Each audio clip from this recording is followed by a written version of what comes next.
It's the George Plaster Show. 30 years of the best sports talk in Middle Tennessee. Featuring Tennessee Sports Hall of Famer Watson Brown. And it's a shame it's taken this long to get an introduction for this Tennessee Sports Hall of Famer, Kelly Holcomb, along with young gun Billy Derrick. And now, here's your host, George Plaster. Hello again, everybody. Welcome in. It is, how would we describe this? It is all of a sudden a sunny Thursday in Nashville, Tennessee. When last we left you, we were getting some pretty steady rain that went well into the evening, and this just in, we really needed it. So that's a good thing. Today, no radio because we are preempted by the Atlanta Braves, who are in Chicago to take on the hideous White Sox.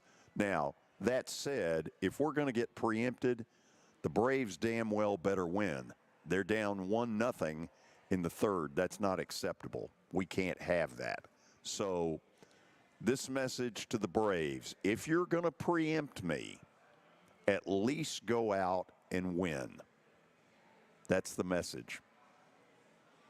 Can we go to Murfreesboro? Let's do it. Let's say hello to Kelly Holcomb. Kelly, how are you? Hey, George, how about yourself? Kelly, a lot of good things happening, including a big announcement in just a few minutes, a big broadcasting announcement. Was that what you were practicing before we went on right now? I don't think so. Well, you know what? If you heard it, then keep quiet. Yes. We'll reveal momentarily. What have you been doing? I've been watching over my dog today. Something's going on. I got an elderly dog, and she lost her sister about 1.5 years ago, and something's happening with her. So I'm trying to figure out what's going on. I'm taking her to the vet in the morning. She's a little in stress, so I don't know, man. It's tough when you get these older dogs and it's the end of life stuff. It kind of sucks. It does kind of suck because if they're good dogs, they get to you like family members. Oh, absolutely. They become part of your family, man. Told my wife, me and her have talked about it, man. We've had so many, and I think we're done. Really? It's just too sad. It's just too sad at the end, man. But I can't say that for sure. You never know. Who knows? Let's check in with Billy Jones, University of Missouri, doing an internship this summer, for which he probably is learning absolutely nothing, but is running the show while Billy Derrick skips town and goes on vacation. So you've talked to Billy this week. Yes, a little bit. Our comments have been wondering where Billy is. They think the timing was a little bit curious with the Tennessee National Championship and Billy fleeing town. I think they wanted him to come back and take his medicine, but Billy's off in Florida, I believe, enjoying the beach. So I will say this. He got that vacation in back in like February, so I will squash that, even though I like where the listeners and the viewers are going with it. It sounds really good because I like it. I like where they're going too because it's absolutely true. Yes. Tracks. Excuse me? I said, you think it tracks with Billy? Tracks? It tracks with Billy with his record? I mean, yeah. Oh, absolutely. Listen, there's always reason for suspicion. Do you have an update of the highest quality? I would like to think so. Okay, because what I don't want is Billy, telling me that the Braves are in Chicago to play the White Sox. He likes to give me a lot of schedule stuff. And I told him, and certainly Kelly has told him, we need meat on the bone. We need substance? Absolutely, dadgum right we do. Well, our update full of substance is brought to you by Lori Burnett Leland. You can find her online at mortgageladyusa.com, or you can give her a call, 615-969-4350. It was NBA draft night last night. Of course, the Frenchman Zachary Risacher, first overall pick by the Hawks. Second overall pick, Alex Sarr, also played in the French League last year. First time we've had 2 straight years where the number 1 overall pick played overseas. versus college ball, which is an interesting development in the way basketball's been trending. Okay, the third selection, and let me make this clear again. I like Reed Sheppard. I think he's a very good basketball player. Third pick in the NBA draft. Somebody knows something I don't. When I watched him a year ago, I thought foot speed was a little suspect. I want to see, can this young guy handle the Kyrie Irvings and the NBA assassin guards that are out there? I don't think so. I would love to be wrong. If I'm right, the Rockets with the third pick, ooh, wow. We'll see. I mean, if you're 6'2", you got to be able to play some really, really good defense in that league, right? To be at that size and succeed. And you better be able to shoot very well, which he can. There's no doubt about his shooting I mean, skills. he can, but, like, still. Yeah. I mean, that is really, you know, he's the son of a former Kentucky great in Jeff Sheppard.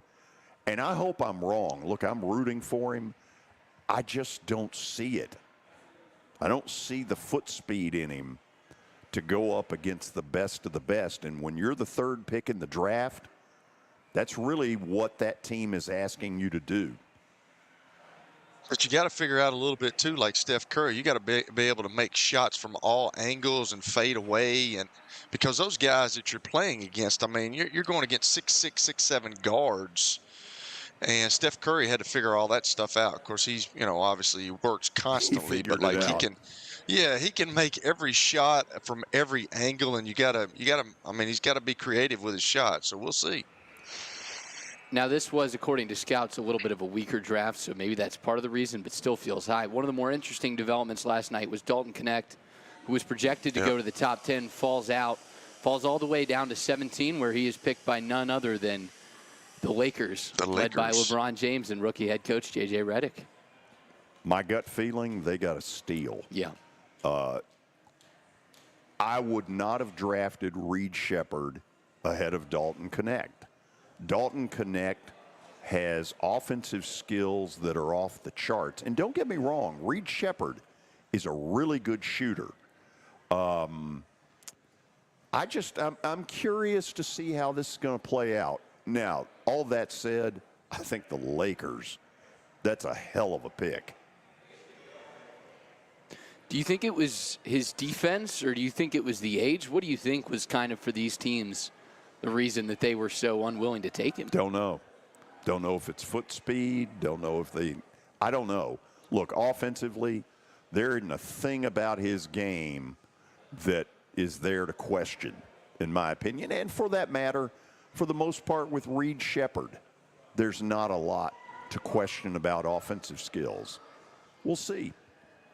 Excited to see what becomes of that. Big settlement today in an NFL lawsuit related to the Sunday ticket. They've been ordered to pay $96 million to bars across the country and $4.7 billion to fans. Now, the NFL is going to appeal this lawsuit, but it comes from an antitrust claim. This was a class action lawsuit from a bunch of bars in the LA area that basically alleged that it was unfair that the NFL bundled all of its out-of-market games together in one package, that there should have been an option that allowed you to purchase for a single team the out-of-market games. And the courts agreed, at least originally, with the prosecution, that it was, in fact, a violation of antitrust laws. So Roger Goodell on the witness stand about a week and a half ago threw the NFL network under the bus and said he wasn't comfortable with their production skills, which I bet went over like a you-know-what in a punch bowl.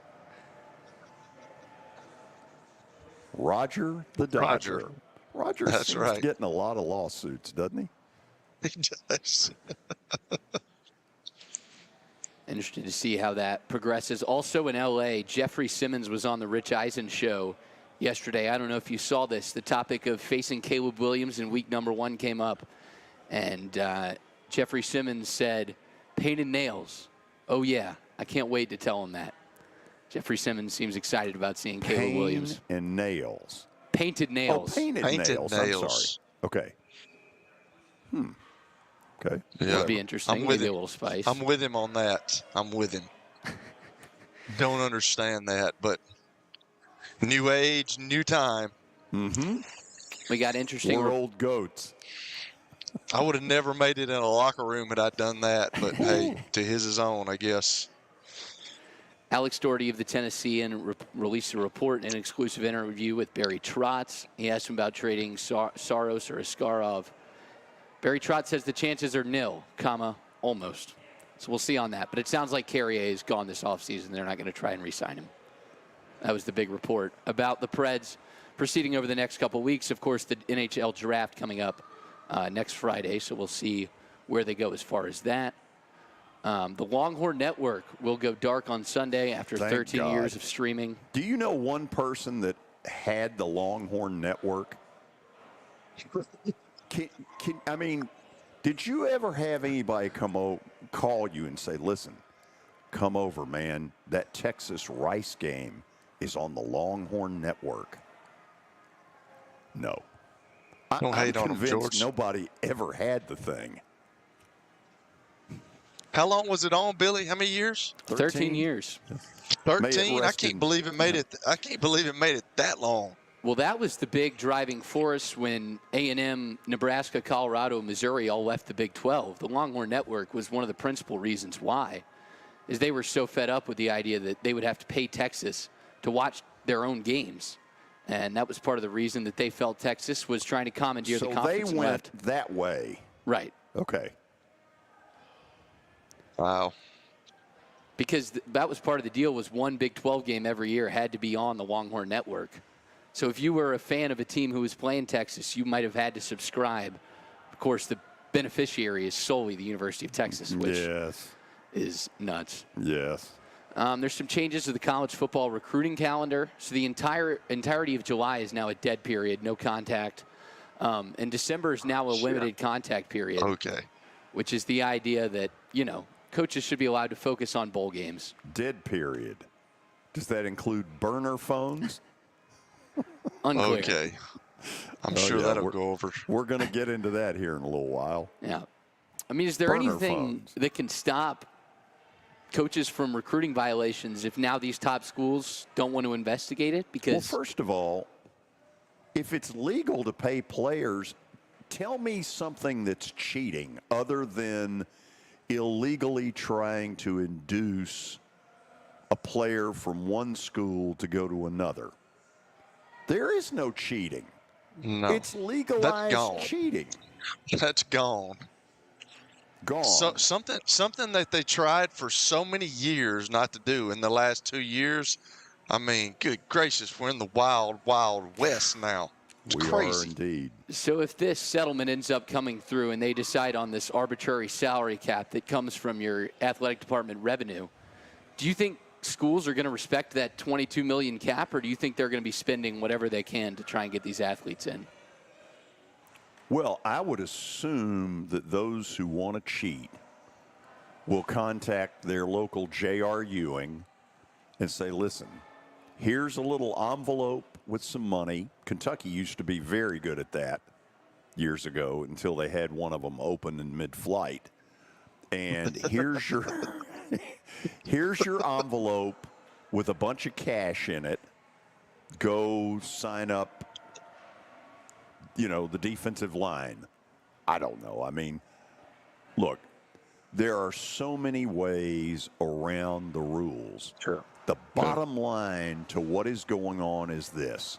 If the NCAA hadn't acted like such jackasses when they had all the power, and you would hear stories like little Johnny's mother died and a friend of Johnny's wants to pay for him to fly home, but the NCAA won't allow it. If they had not been such jerks back when they had the upper hand, some of this might not have happened. That's true. That's a good point, George. That's a real good point. All the stuff about waivers and YouTube channels and all that nonsense. NBC released today In their new Olympics app, there's going to be an AI recreation of Al Michaels that'll guide you through the highlights of the app, which is wild to think about. Crazy. What is that? I mean, what does that mean? So if you go through the app. Talk to me in English. Sure. So, George, you can open the Olympics app and you select what sports you want highlights of. You'll open the app and an AI version of Al Michaels will say, let's cut to the swimming pool where, so-and-so lapped to win the 200. And then he'll cut to gymnastics where so-and-so went out to win the gold and the silver. He'll go event by event completely in artificial intelligence, but with his voice. Well, the reason I'm asking that is because NBC left him when they had the opportunity to use him on a playoff game a year ago. They blew him off. I happen to think he is the greatest single play-by-play voice that television has ever had in the NFL. Some would argue Pat Summerall. There's some others, but Al Michaels is at the top. And when NBC did that, I know for me, I didn't appreciate that. Yeah, he's always been really good, man. I was going to say Pat Summerall too, but I think I haven't heard the AI stuff, Billy, but like I've heard that stuff's crazy. It sounds just like him. Yeah, it's scary stuff what they can do with it now. It's wild scary. World. Yeah. Yeah. If you're looking for entertainment in Atlanta, George, and you can't watch the Braves, the U.S. men's national team's in town for the last big tournament before the World Cup comes in 2 years. So maybe if you can't watch the Braves, you can maybe try a little soccer. Any chance of that? Maybe we can put that on Comcast. They got Panama tonight, big game. You're doing a really good job with the update. You're giving me some stuff that I can be a smart aleck about. That's the goal. It's all about setups. It's hard to really be a smart aleck when you're told Game 3 is tonight between the Knicks and Indiana. I like it. We're going to get Tony Basilio on you, George. I'm going to get Tony on you like he was on me about Billy yesterday. He's trying to get Billy anyway. Do you think Billy is listening right now? No. I don't either. He's probably going to go back and check it out, though. I was wondering if that was... Hi, Billy. Is this a Conan O'Brien Letterman moment, or are we not at that stage yet? Oh, good Lord. We're a peaceful people here. Okay, we done? Yeah, we're done. Okay, after the break, two things are going to happen. We will reveal some big news, and we'll get knee-deep into this Schlossnagle mess, because I'm not convinced the apology necessarily fixed the problem. We're going to spend a bunch of time talking about it. This is the George Plaster Show. Today, preempted by the Atlanta Braves in Chicago, where they're down 1-0 in the top of the fifth. Come on. The White Sox are hideous. Stay tuned. It was the most horrible experience that any mother could ever go through. I knew that I needed to get help. My friend, she immediately said, you need to call Bart Durham. And you guys were there within an hour. You guys are like family for us. Yeah, sure is nice to connect with the people that you're doing your best to help.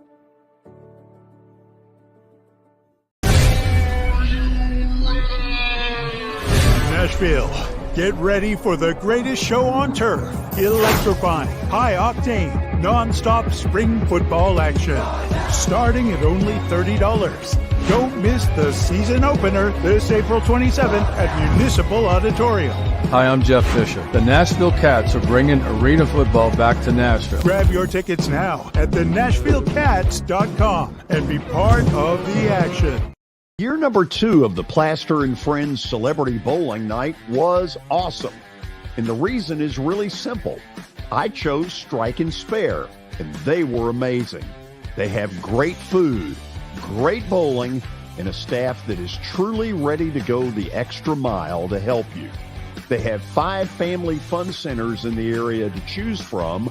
And for more info, go to strikeandspare.com or call them at 615 824-56. Venture Express has been helping people in this area for more than 40 years. They're headquartered in Murfreesboro with over 30 years of dedicated fleets involving production, manufacturing, and corrugated experiences. They're an asset-based company with over 700 tractors, 4,000 trailers, and 800 drivers. If you need their help, dial them up 615-793-9500 or log on to ventureexpress.com.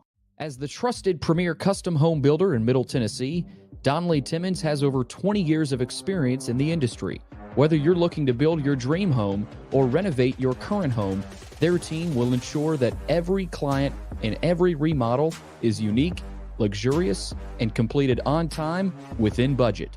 Founders Dustin Timmons and Joey Donnelly have over 25 years of construction experience in the Nashville area. Together, they have completed projects in Forest Hills, Oak Hill, Green Hills, Franklin, and Brentwood.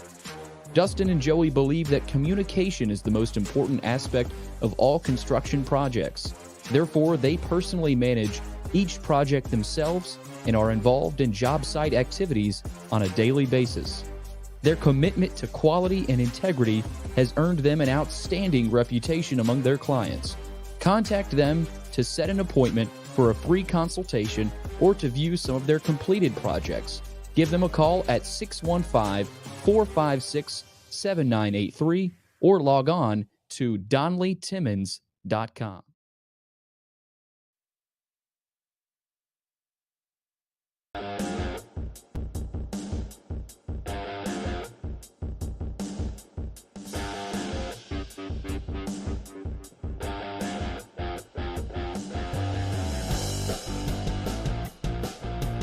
My mic's on. We're back. From the Ford Ice Center in Bellevue, here is the big announcement very quickly. We will broadcast the George Plaster Show from SEC Football Media Days, July the 15th through the 18th, down in Dallas. Now, we've done this for several years, but Dallas is a little different story. It's about a 10-hour drive from here to Big D, or you can get on a plane. Either way, I'll say this. We're looking for sponsors. And we have put together some very attractive and very reasonable sponsorships where you're not going to have to take out a second mortgage to be a part of this. If you would like to sponsor our coverage of SEC Football Media Days, simply email me, plastergeorge@gmail.com. Again, plastergeorge@gmail.com. I'll get back with you in a hurry, and we'll see what we can make happen. Good stuff. Yeah. Excited about it. That's right around the corner, too. Yeah. Yeah, that's right around the corner, too, man. It's amazing that football is almost here. So let's talk. We're going to spend this 4 o'clock hour on this Schlossnagle, Texas A&M, Texas issue. I'm going to start with this because in my world, the media world, schools have what are called SIDs, Sports Information Directors. Mm-hmm. The good ones, and I don't know one way or the other whether the one at A&M covering baseball got to Schlossnagle before he went up there and made a fool out of himself. But a good SID goes to his coach before that coach speaks to the media and says something to the effect of, hey, they're all yapping about it in the press box. They think they've figured it out, so you better be ready to address it. Correct. I can remember SID. That's their job. I mean, they have to understand the situation and the landscape that's what's coming, and they have to figure all that stuff out, and they have to say, hey, here's what you're going to get asked today. I mean, they'll come in and they usually meet with coaches and they say, hey, here's probably what you're going to get asked. You need to be ready for it. And if they don't, then we're good. But, like, you need to be ready for it. But, like, I watched that, George. That's just – I don't know, man. That was really slimy to me. I don't understand. We said it on the show yesterday. I couldn't do that. I don't understand how you do that. How he knew. He absolutely knew. So how do you sit up there and you take it out on somebody because you're going to say that your thoughts were on your players? I guarantee you it's human nature. Maybe that's the case, but you're also thinking, hey, we just lost this, but I got another job I got to get going to. I mean, that's human nature. I don't know. I don't know where you're going to take this, but like it was slimy to me. I don't, I know that, he said, well, I've got a career, I've got a family, but you just don't say what he said. You say, hey, let's keep it to this. We just lost Game 3 of the College World Series to a really good baseball team, and I would like to worry about my kids right now. Let's talk about this stuff some other time, but not today. Okay, so that's one aspect. And again, I am not saying that a Texas A&M baseball SID did not warn him ahead of time. However, if that didn't happen, shame on that SID, because anybody with a pulse knew that was coming quick. Item number 2. Texas and Texas A&M hate each other in different degrees. Texas has kind of a snotty attitude about it, that we're up here and A&M's a cow college. And that's the way they have always treated A&M, and it's one of the reasons A&M hates Texas. Texas has kind of given them sort of an air of, you don't deserve to be in our rarefied air. So A&M beat them to the punch several years ago and got in the SEC. And all of a sudden, Texas had to look around going, dadgum, we are now second fiddle to the cow college. So what did they do? They jumped to the SEC. And A&M was pissed.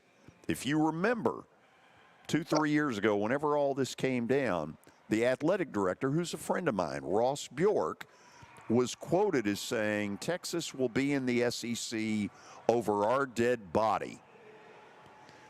Kelly, there is a hatred on the A&M side that is Alabama-Auburn. It's Ole Miss, Mississippi State. It is filthy ugly. And if you think it was filthy ugly before now, imagine what it's going to be now. And I would think that with Texas A&M joining the SEC first, that they were probably getting kids that normally Texas got, that they started getting just because of the SEC. But, yeah, I don't know where all this is going, man. I just can't, even in the article that I read, I mean, they're both going to be in the SEC now. So can you imagine what Schlossnagle is going to hear when he goes back to College Station? But like I said yesterday, George, let's talk about it again. Like, does it matter in today's sports world? Because you've got kids no longer talking about education. They go into a coach's office and talk about how much I'm going to get paid. I've had personal experience with this from a kid I coached. That, all he wants to know is, how much am I getting paid? Like, if you're a coach and you're a true traditional coach, what does that make you feel like? Like, you have to pander to these kids now. If he's a really good player, I need him to win. Am I going to give him what he wants? Or, like, is that what it's, I think Tony Vitello's got it. I mean, he's got it going right now. I think he's one of these guys that can handle all those situations. He's pretty good at it. He's a new age coach, but he's got some old school thoughts, I'm assuming. And I think he does it right. I mean, I think you've got to be part of the team, and then all that other stuff will come later. But like when you got kids walking into your office on recruiting visits and saying, how much can you give me? How much are you going to give me just to walk on campus? It's a different time, George. And I don't know, but I don't know if it matters. I don't know if it matters to parents anymore when this guy does this, because coaches have been doing this for a long time. They've gotten in and out of contracts, and they'll tell you straight up to you, just like what happened the other day. They'll tell you, I'm staying here. I'm in it for the long haul. And then 2 days later, they're leaving. I mean, they've been doing that for 20, 30 years. There's been no loyalty, and now it's seeping down to the players. So I don't even know if parents even care anymore. Like if Texas A&M, if you're getting recruited by Texas and you know that this coach left Texas A&M, are you upset about it, or are you just worried about how much money my son's going to get? I don't know. Let me go, and I've obviously written 4 or 5 things down here in the wake of this. I'm going to assume, because I have half a brain, that Texas did not contact Texas A&M saying, we'd like your permission to talk to your coach. Okay. But that's always been sort of the unwritten whatever that, if you want to talk to our coach, you contact that school's athletic director and you say, I want you to know that I'd like to talk to him, and I'm requesting your permission to do that. So, the new A&M AD is Trev Alberts, former University of Nebraska football great.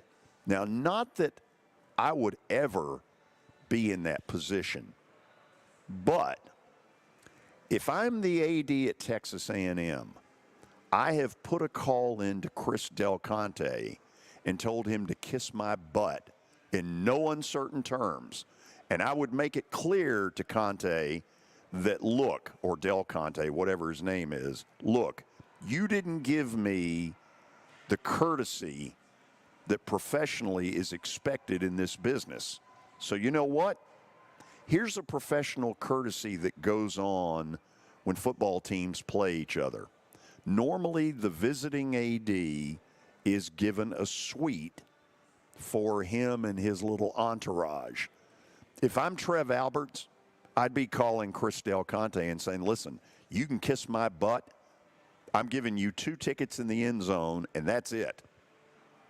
If you're not going to respect me, then don't expect me to treat you with professional courtesy. Do we know for sure that that's what happened? I mean, there was no do we know for sure that? Well, I mean, if Billy, I know you want to get in here. If A&M knew and they kept this quiet for a month and a half, whoa. Yeah. Yeah, but it goes back to what I'm saying, George. Like this new landscape of sports in general. I mean, we got girls softball down here getting NIL deals. Like it's gotten absolutely crazy, and there's no loyalty whatsoever. So everything is done, like you said yesterday. I'm sure they contacted his representative some way I don't know how that works, but some low tier person in the organization say, hey, call his representative, call his agent, see what's up. Just tell him, and instead of doing what you talked about. And I can remember Coach Donnelly telling me of an instance where a coach, took a job somewhere that coached under him and took a job somewhere, and then he got an offer that was bigger and better, and then he called Coach Donnelly and said, hey, what should I do? And Coach Donnelly said, you can't leave. And then the dude, he actually, so things like that, like, I don't know. I was just raised differently, man. I couldn't do that to people. I couldn't tell people in an interview and demean somebody like he did to that kid that was from the Texas A&M, I guess, publication of their newspaper down there. I couldn't have done that to a kid, and then the next day I'm going to take. I just can't. I'm not that kind of person, man. I can't do it. We're all going to have to at some point, when we leave this life, we're going to have an account of what we did. I just can't do stuff like that, man. I'm sorry. I mean, we've all messed up. We've all done things that we couldn't do, but I don't think I could do that, man. But if they're throwing you $30 million, you're getting paid, $5 million, and they're giving you $30 million for, 4 years. Like, we got to think about, and do you take the money, or do you live up to, your morals and your code of ethics and your heart? Do you live up to that? I don't know where you say that. I know for me what I can do. I can't speak for anybody else. Yeah, so Chris Del Conte, who's the AD right now at Texas, I mean, he was Schlossnagle's AD at TCU, and most people say that they had a great working relationship, and they're still best friends is what's been reported. So I would imagine the lines of communication were relatively open between these two. Billy, but that's not the point. Right, because he didn't go through the athletic department. And, Billy Lucci, who is the probably preeminent source in Texas A&M reporting, says he talked with Schlossnagle before the regionals and asked him point blank, people are saying you have any interest in the Texas job? First thing out of Schlossnagle's mouth was, where did you get this? It wasn't a denial. It was, where did you get this? So this, clearly has been going on for months. And, do you think he went through the athletic department? I don't think he did. Oh, absolutely not. Now, look, can I swear to that? No, but I would assume, first of all, I don't have any dog in the hunt. So those people down there should be asking all this stuff of the people that are the newsmakers in this. The A&M athletic director, were you ever contacted requesting permission to talk to your coach who is under contract to your school? Speaking of which, if you're tired of hearing this, get ready. We got one more segment with some stuff that you may or may not have thought of. So stick around as you watch the George Plaster Show while the Braves lose to the White Sox. As you might be able to tell, my buddy Stan Harrison, he's an Alabama Crimson Tide fan, but he's actually here to talk about Apple Collision Centers. Hello, Middle Tennessee. I'm Stan Harrison, CEO of Apple Collision Centers, and we understand the stress it causes in having an automobile accident. We can help you ease the stress of the auto body repair process at our 3 locations. We're conveniently located in Old Hickory, Hendersonville, and Gallatin. We've got rental cars available, we have PDR technicians available, and we have windshield technicians available. Please stop by one of our places and see us if you need our services. And by the way, when you come in his office, this just in, he's a sports fan. You were in a crash. Yeah. Your kids were in the car with you. We're very lucky to even be telling this story to you. Nikki treated us like family, and she was very caring and loving, and I'm just so grateful for that. She was somebody I could trust, and being a veteran, that's so important to me. My kids are going to have a better life now because I don't have to worry about those expenses that we were out. Your family has really created a legacy of trust, and I would recommend you to anyone. Nashville Sounds Baseball is back in Hit City for the 2024 season. Spend your nights and weekends at the ballpark with weekly giveaways, fireworks shows, throwback deals, live music, and more. Top talent will take the field at First Horizon Park against the AAA Minnesota Twins, Baltimore Orioles, Atlanta Braves, St. Louis Cardinals, Cincinnati Reds, and more. Tickets start at just $10 and are available now at NashvilleSounds.com. We will see you in Hit City. For over 35 years, Wilson Bank & Trust has been committed to providing customized banking solutions to help individuals, families, and businesses in Tennessee achieve their goals. As your full-service community bank, we are proud to offer loans with competitive rates, local decision-making, and fast, friendly service from our experienced lenders. No matter where you are on your financial journey, Wilson Bank & Trust is ready to help you take the next step. Visit your nearest Wilson Bank & Trust office or online at wilsonbank.com to get started today. Member FDIC, Equal Housing Lender. If you're having plumbing issues, Over the years, more men have started to seek help for hormone deficiencies and imbalances, and Dr. Jeffrey Lodge and wife Daphne, along with their experienced staff, give men the treatment required to improve their quality of life, improve your immune system, energy level, cognitive function, and more. There's no better time to achieve a healthy lifestyle. What are you waiting for? Give Cool Springs MD a call today for an appointment at 615-486-3458 or visit the website coolspringsmd.com.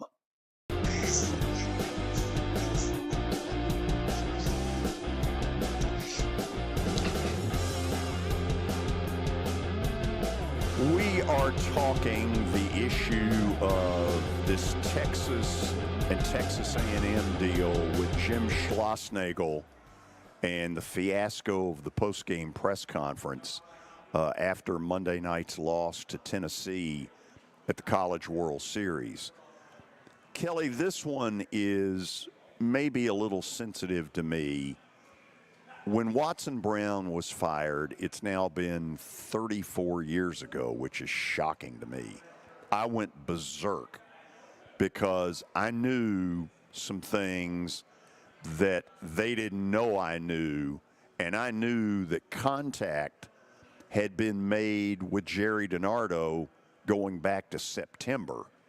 Yeah. And he had accepted the job weeks before they ever got around to telling Watson that he was fired. Watson, as an alum and a very close friend of mine, even back then, I went berserk about it because I think there's a right way and a wrong way, but having never sat in an athletic director's chair, maybe I'm a little bit naive. So, what I believe is going to come out strongly in the next few days is that this little mating thing, this little dance that Schlossnagle and Del Conte were doing started as far back as April.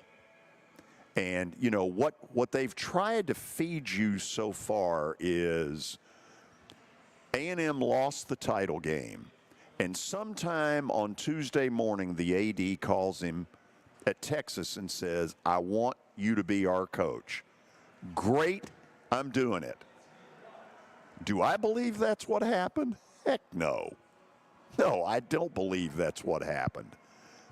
Is there evidence that would be so overwhelming that I would have to admit I'm wrong? I don't know. I mean, I just know human stuff says that people have to think about things. Lawyers have to get in the middle. What's the buyout? What's the salary? You know, this stuff doesn't get settled in 20 minutes. So do I think this goes back weeks? I do. And I think it's right, pretty George. Scummy. Yeah, I mean, if we do find that out, that is kind of scummy. But you know, and we're if going you say, to find it out. You can take that to the bank. Yeah, but That's if you gonna say get out. that they're really close and they're close friends, well, I'm sure they're family friends. So I'm sure, you know, maybe Del Conte tells his wife, you know, hey, why don't you reach out to Schlossnagle's wife and just see, just kind of get a feeler for me, just talk to her and see how things are going, and you know, or something like that. I mean, I don't know. There's all kind of ways around that and to do that, but you know, there is a right and wrong way to do it. And when you don't go at it the right way and you go and you circumvent the process, and like you talked about Trev Alberts, that's just not the way to do things. And I mean, that could have happened where he calls him up Tuesday morning and say, hey, but I'm like you. I just, you know, Watson even said it to Tony Basilio talking about he just didn't look right. And he knew probably that was coming, and he's probably had contact with him. But you know, I don't know that for sure. But there's all ways around it. I'm like you though. When it comes out, it's going to be slimy. But I'm going to go back to I don't know in today's 2024 world if it matters. I don't think anybody cares anymore, George. I really don't. I care, you care, but we're old school guys. So, you know?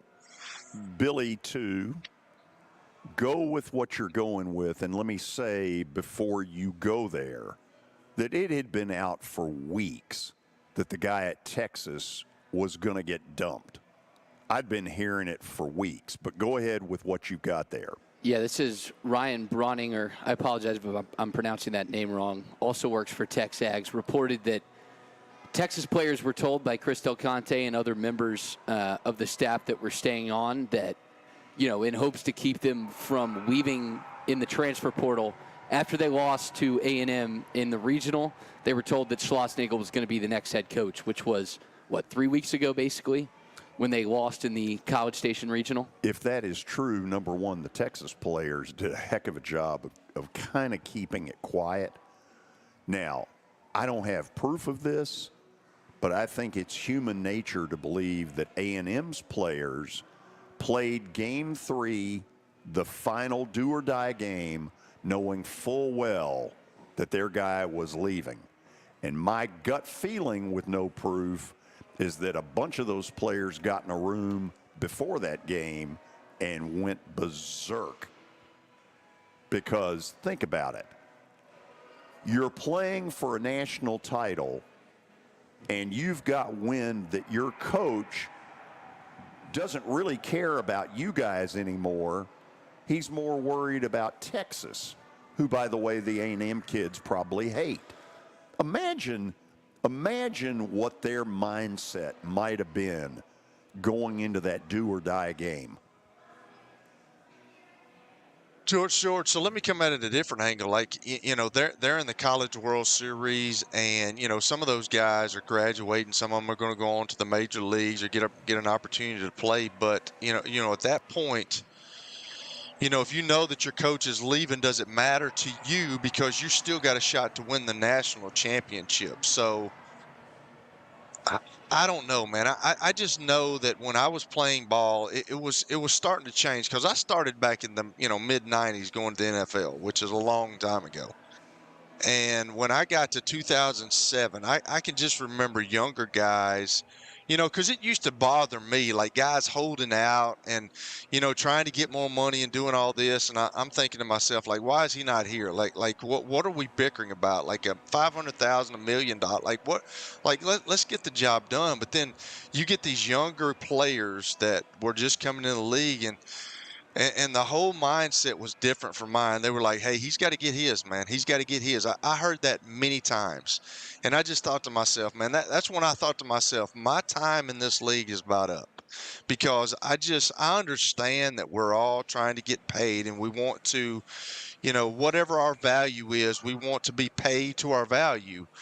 But at some point, like, let's go out and play football, and let's quit worrying about that. Let's let all the agents and let's let.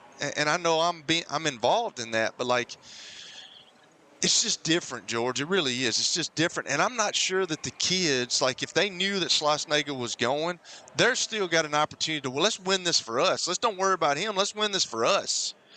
And I just don't know, like, today if it matters to younger players, because now they're getting paid in college. It's a business.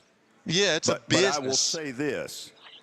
If Del Conte told his players that Schlossnagle is coming, that is totally unprofessional. If that story is true, that's incredibly unprofessional. Now, let me get to burner phones, okay? This is an iPhone, okay? And I was a little late to the party of the iPhone.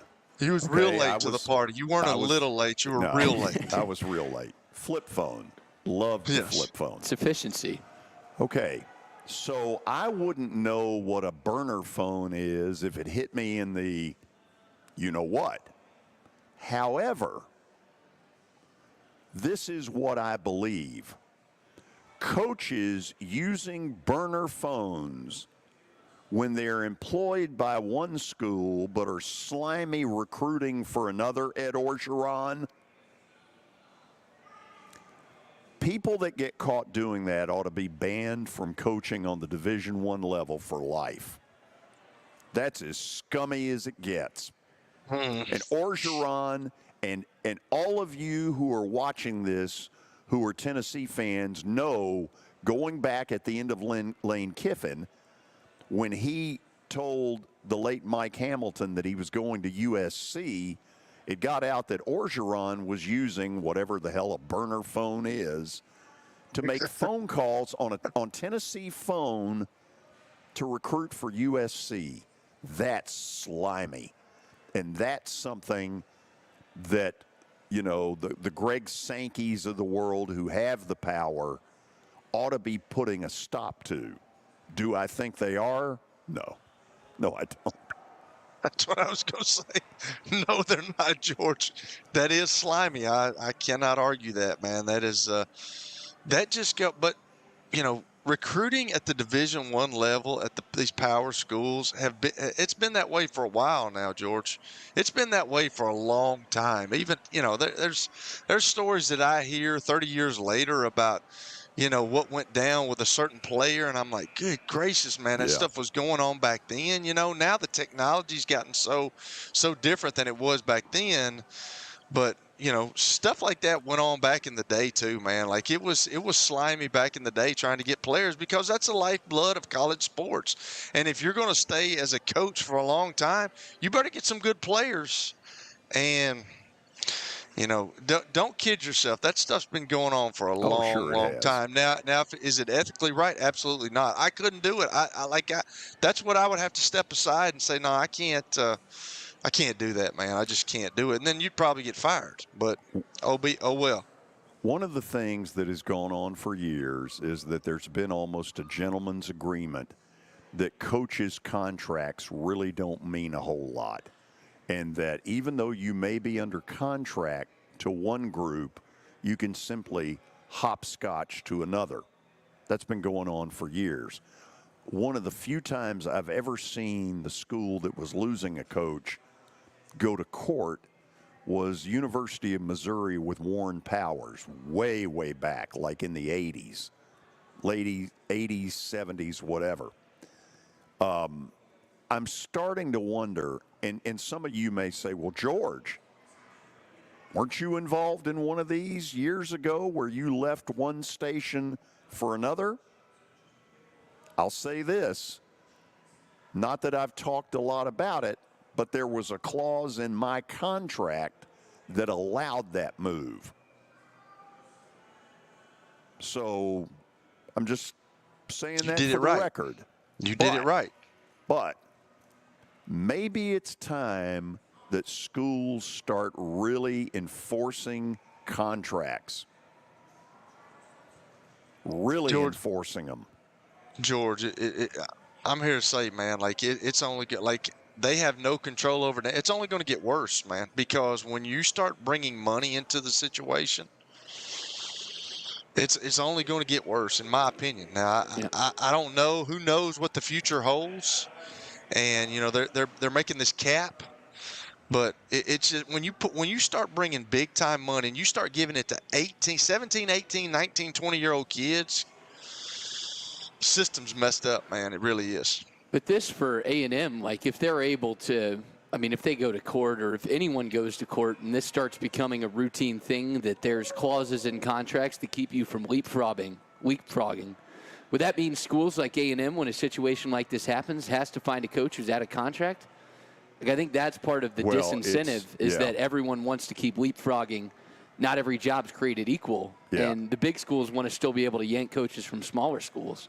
All I've done here is bring up some issues around this story that media people deal with sports information directors, and a good one grabs Schlossnagle before he walks in and says, listen, that press box is yap, yap, yap. And maybe it happened and maybe he was just stupid, but my gut feeling is that the SID probably didn't do that. Shame on him if he didn't. Secondly, A&M Texas is getting really ugly. It's getting Alabama-Auburn ugly. It's getting Ole Miss Mississippi State ugly. The third one involves these contracts. Do you start forcing coaches into what their contracts actually say at the school where they are employed? The fourth thing for me, this is going to get out. This did not start on Tuesday. It did not start at 7 o'clock Tuesday morning. This has been going on for a long time. And I think we're going to find that out. And I would bet we know most of the details before July the 4th. Last thing, I don't know what a burner phone is. Maybe I should. I'm damn lucky to know what this is. But I keep hearing about burner phones. And if I were running things and I found out that a coach was using a burner phone to recruit for another school, that wouldn't be good. That's pretty scummy.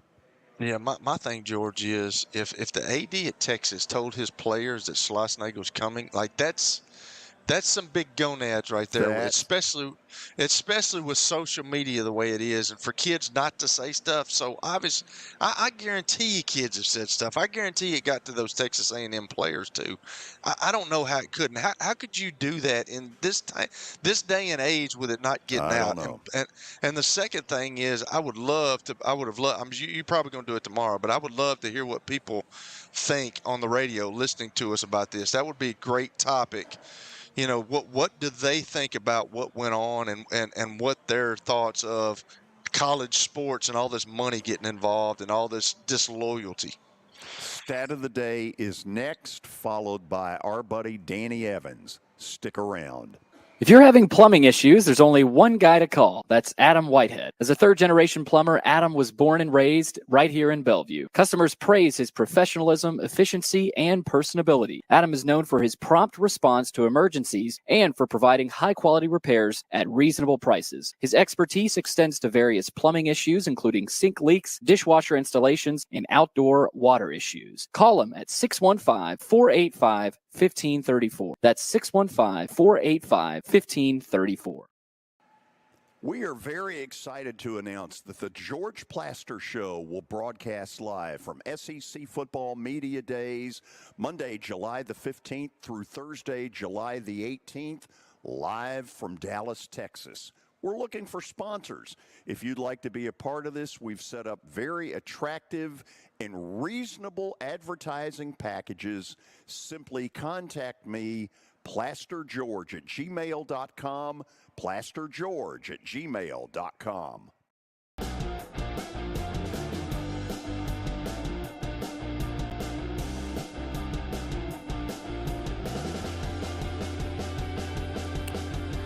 Stat of the day brought to you by Whitehead Plumbing. If you're having plumbing issues, there's only one guy to call. That's Adam Whitehead. As a third-generation plumber, Adam was born and raised in Bellevue.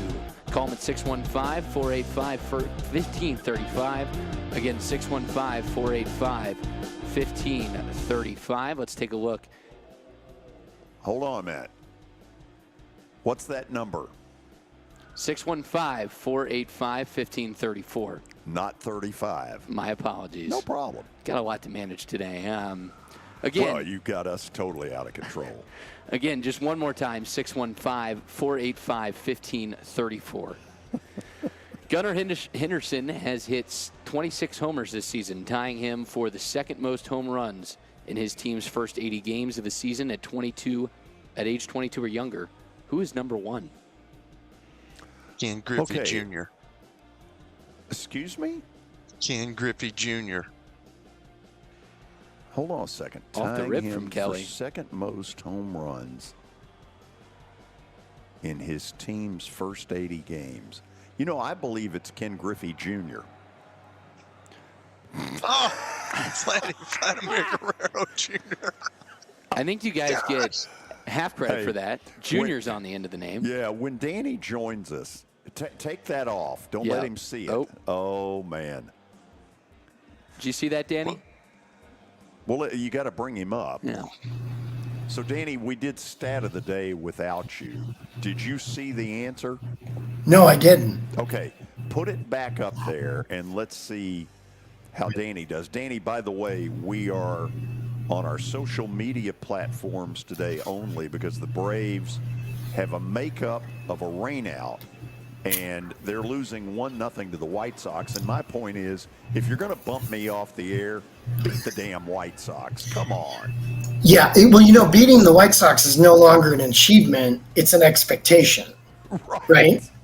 Yes. All right, so I'm looking at this, tying him for the second most homer in his team's first 80 games. It can be any team. It does not need to be the Orioles. Oh, good. That was going to be my question. Okay. 22. All right, I'd have two immediate guys. A part of me would have said Brady Anderson, but I don't think he was 22 years old. Now remember, it doesn't have to be an Oriole. No, I know. I thought, Okay. but I think he was already. So I would say either Mel Ott. Wow. Or I'm wrestling with a couple different names. Mel Ott or Tony Conigliaro, one of those two. And these guys don't My even know guy. who Tony Conigliaro is. My guy, Vladdy. That's awesome. How about that? That's an awesome. He looks good right now. His weight's good. His swing's good. Billy, that's a really good question. And I bypassed Vladdy. I don't know why. Maybe because I'm too close to him in my career. But Don't worry. That wasn't me, Danny. I don't think I could come up with that. That was Ty. But well, Ty, that's 2 weeks in a row with a really fabulous question. And Kelly, you and I got to get our stuff together, man. That's a couple weeks in a row. I said Ken Griffey Jr. to begin with, and then George piggybacked me, and we were both wrong. Yeah, no. Griff didn't start going crazy till he was like 23, 25. Oh, okay. Still young.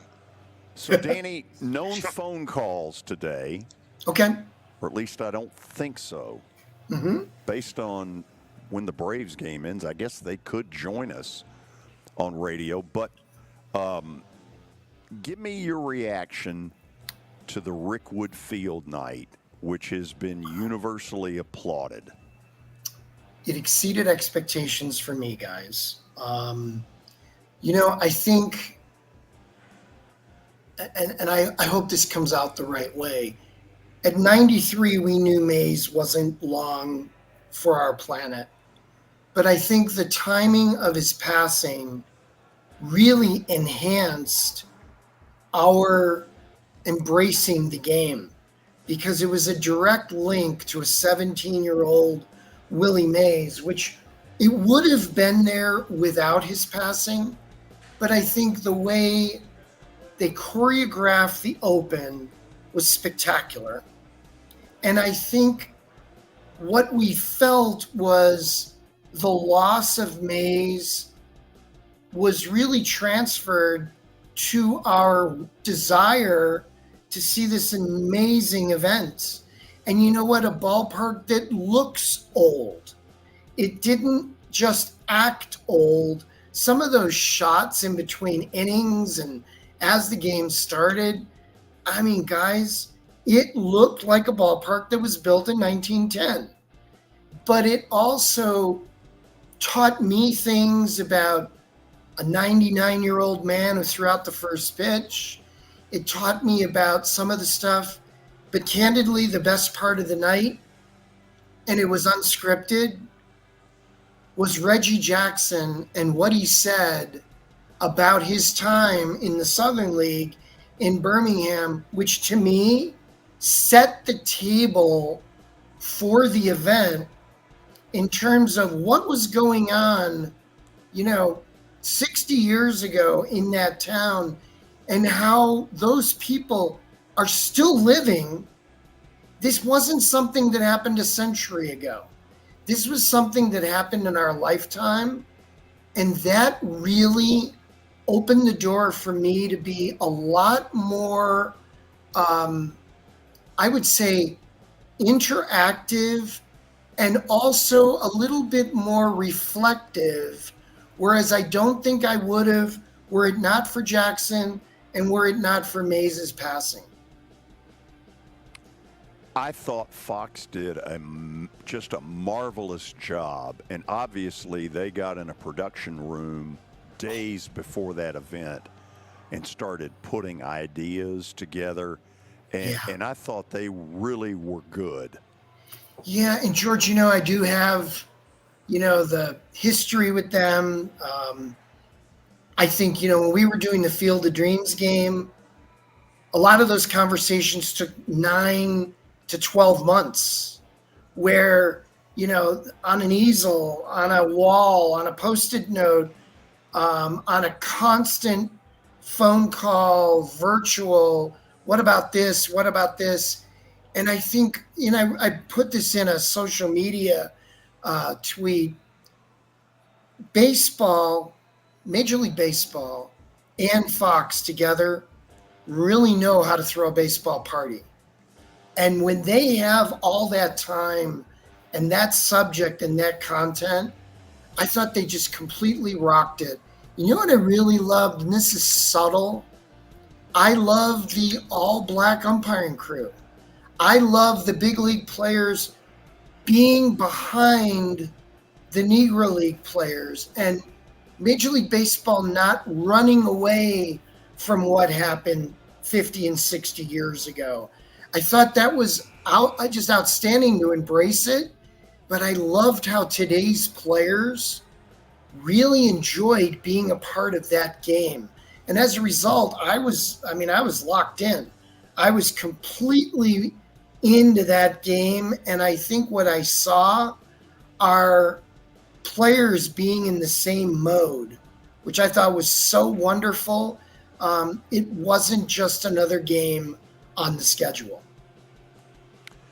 Danny, once all the teams got back to the normal stuff, it hit me last night.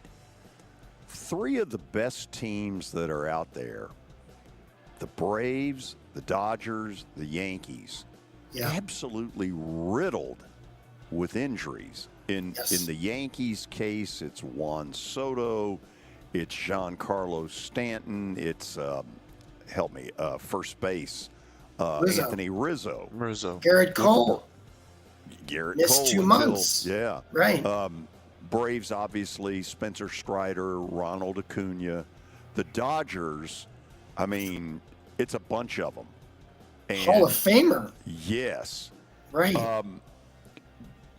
Do you think this is just simply a coincidence, or do you think there is off-season weight training stuff that maybe is working against baseball?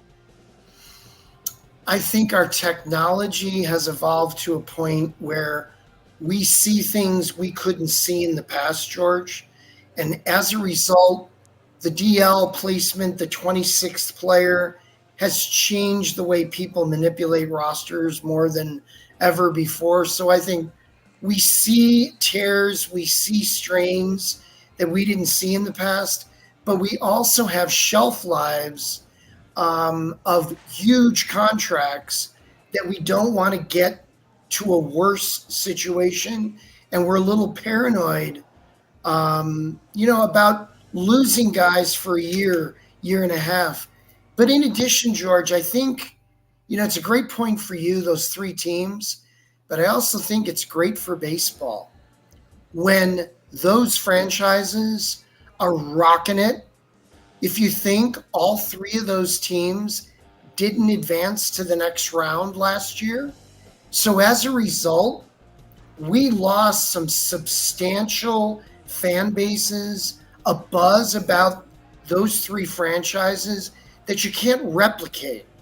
But I also think we're excited as a group about the Orioles. I think they're a fun team to watch, and it's a fan base that's pretty easy to root for because, Baltimore's a great baseball town.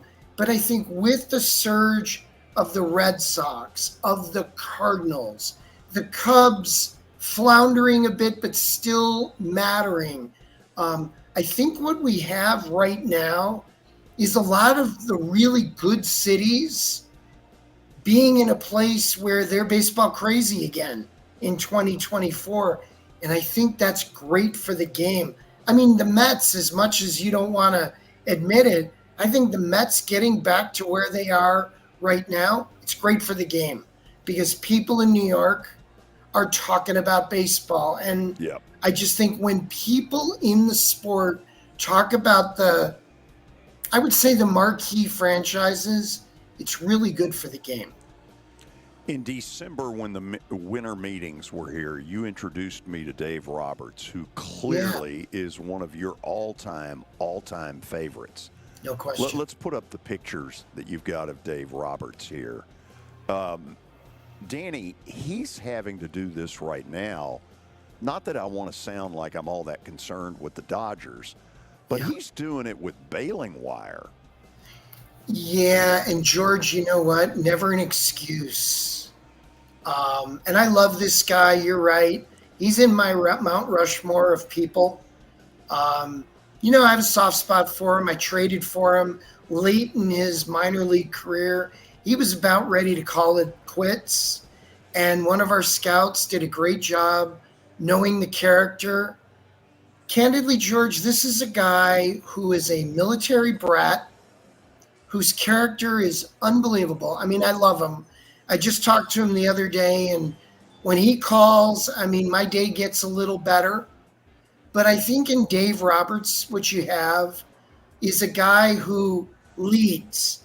You remember the time where he went out to the mound and he put his arms around the pitcher, got in his ear, and talked to him, because 2 days before, that pitcher kind of melted down in front of 40,000 people. And Dave wasn't going to let that happen again.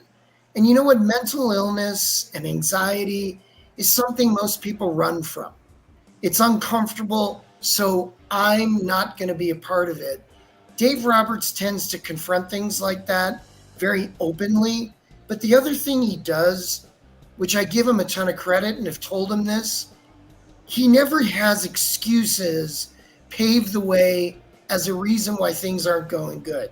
You don't hear him, wah, we've got 15 guys on the disabled list. It's like, no, everybody else has dings too. We're going to figure this out. And George, if you think about it, that club is a great team right now, and they're going to start to get their DL guys back. And when they do, oh my, is that going to be a formidable club? Yes. By the way, it's not the only Los Angeles news that's out there. This will come as a, gee, I'm shocked. Let's hear it. The news has just come out with the 55th pick. The Los Angeles Lakers have selected son of LeBron James, Bronny James, out of USC. Danny. Orchestrated, right? No doubt. Yeah, I mean, are teams that willing to just say, oh, because it's LeBron, we'll allow it to happen and nobody touches him? Well, obviously the answer is yes, and I agree with what Kelly's saying. The other thing is, it's a little easier when the guy's not an elite player. I mean, I've seen him play in person. He's a good player. He averaged 4 points a game at SC last year. Right. He didn't start. And he's coming off his freshman year. He also had a cardiac issue, which cost him most of his freshman year. I mean, he's not his dad. And I think other teams, when you see him and you scout him and you go, you know, do I want all of this in my locker room? I don't even know who he is as a player. I'd rather let the Lakers have him, let him go out with his dad. That's great. I don't think I want to spend the roster capital on a second rounder and have all the ancillary stuff around it. For the kid, guys, I have to be honest with you, I hope he's at peace with this and not something that'll please his father, because he only gets one chance to really try to be a good player and try to be a rookie who contributes. I just hope he doesn't get lost in all the craziness. And for his dad, you know, what a cool thing to be able to play with your kid. We talked about Griffey a few minutes ago. I mean, my image is the Griffey's hitting back-to-back home runs. Yes. Junior cutting the ball off in left center field and catching in front of his dad. There's a reason why that's special, because we've never seen it before. So I think it's cool. If you're LeBron, would you be calling Ken Griffey Sr. for some, hey, you've done this. Yeah. What do I need to know? I always do that, George. I always lean on people who have experienced things that I'm not completely comfortable with or not completely prepared for. I've always felt that they foam the runway for you. So yeah, I would do that for sure. You don't know if there's a relationship there, but I will say one thing. LeBron James is an amazing story. I mean, how many guys exceed expectations? I mean, he was the promised guy coming out of high school, and not only did he deliver, he's one of the greatest players in the history of the NBA, and he's been relatively a good dude off the court at the same time. He's not afraid of social issues.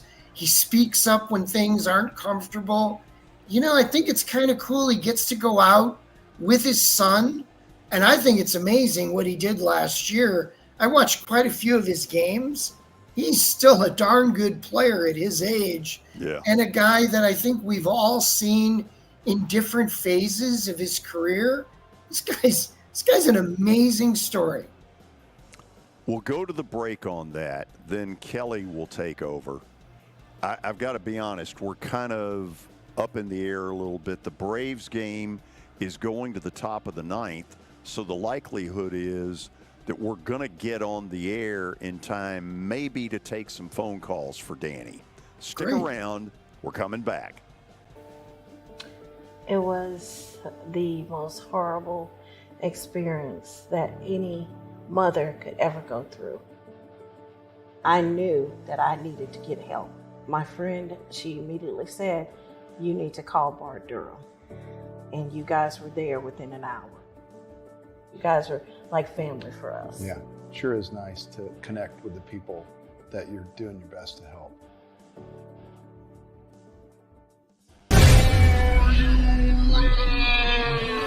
Nashville, get ready for the greatest show on turf.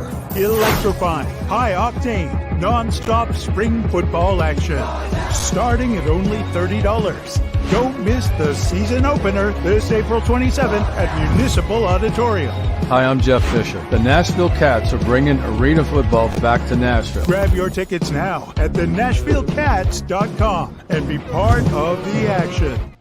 Year number 2 of the Plaster and Friends Celebrity Bowling Night was awesome. And the reason is really simple. I chose Strike and Spare, and they were amazing. They have great food, great bowling, and a staff that is truly ready to go the extra mile to help you. They have 5 family fun centers in the area to choose from.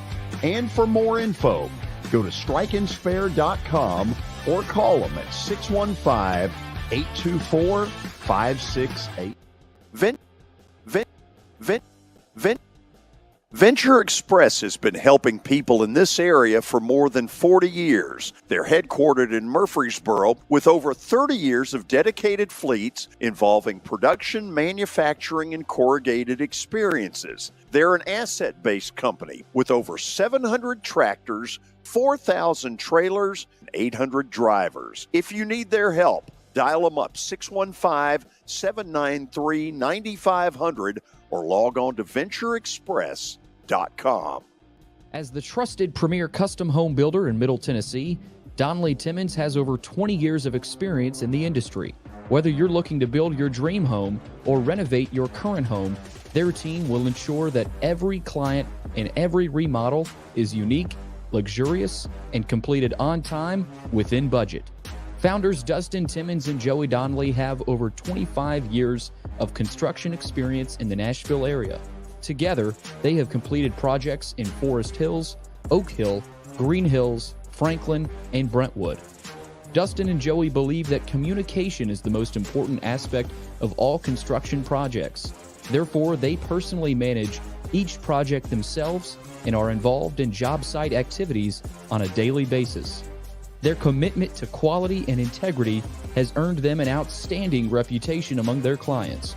Contact them to set an appointment for a free consultation or to view some of their completed projects.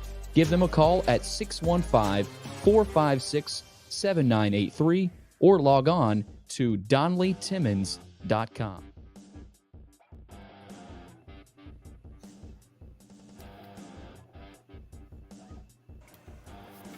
We are back from the Fordyce Center in Bellevue. We are not on radio yet, but those of you who have gone to one of our social media platforms, you've found us, and we appreciate it.